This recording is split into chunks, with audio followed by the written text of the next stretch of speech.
Ms. Williams, can I just go back to something you said a moment ago in response to Senator Grassley, and maybe let's just start at the beginning. So is it your testimony that Facebook executives and employees cultivated relationships with members of the Chinese Communist Party?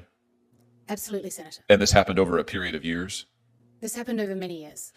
And did members of the Facebook executive team or other employees at Facebook, Meta, ever brief members of the Chinese Communist Party?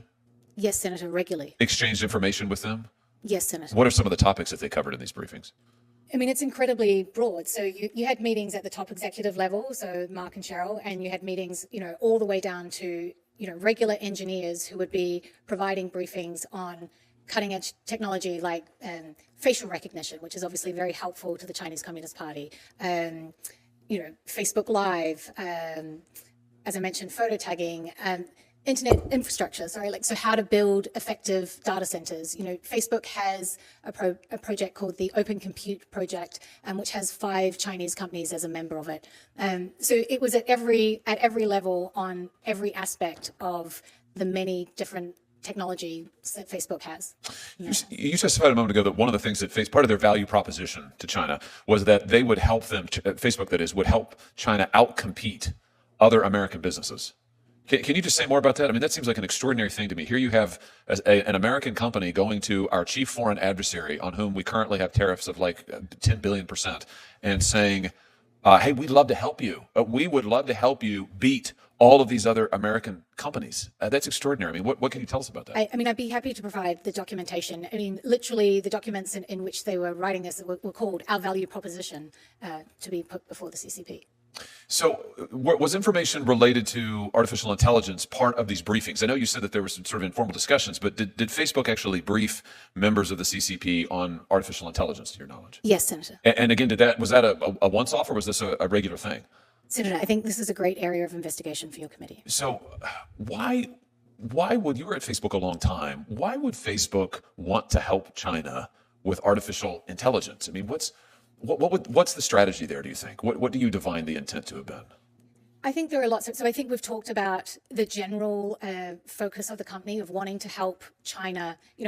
This is over a period of time where China was rapidly trying to increase its own technological expertise and trying to grow its own homegrown technology company. So it's incredibly valuable to have the brightest minds in the world show you how that technology works, and then I think at the moment, as you're aware, there's a debate in the AI community around whether open source models or closed models are more appropriate. And one of the considerations around that is national security.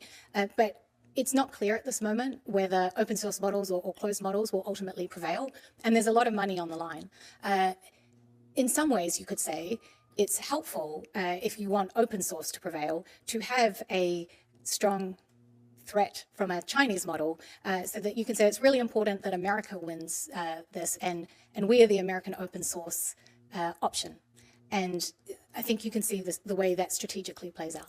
So what you're saying is Facebook's AI model, Llama, I think it's called, that's an open source model, is that right? Correct. And I think they just released Llama 4 or something just recently, the last few days. So that's an open source model.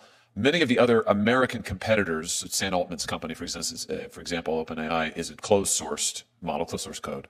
So Facebook has a fundamentally different take, an open source model. They're briefing the Chinese government, including CCP officials, on this model, on their information. And then we get the revelation of DeepSeek just a few months ago, China's sort of breakthrough on AI. Do you think that Llama had something to do with DeepSeek? Do you think that information sharing helped lead to DeepSeek?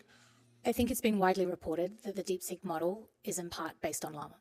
And so just playing this out, if China's DeepSeek model, another open source model, I think, right, becomes the chief competitor to these other models in the United States, what you're saying is that it stands to reason, and this is something for us to look into certainly, but it stands to reason that in a way Facebook would benefit from that, because you've got this threat in DeepSeek. Facebook is the only other really major American open source model out there. The others aren't built on that platform. So, Facebook's, their profile is raised, the significance of their model is raised, and maybe they become more important than ever. I mean, does that stand to reason?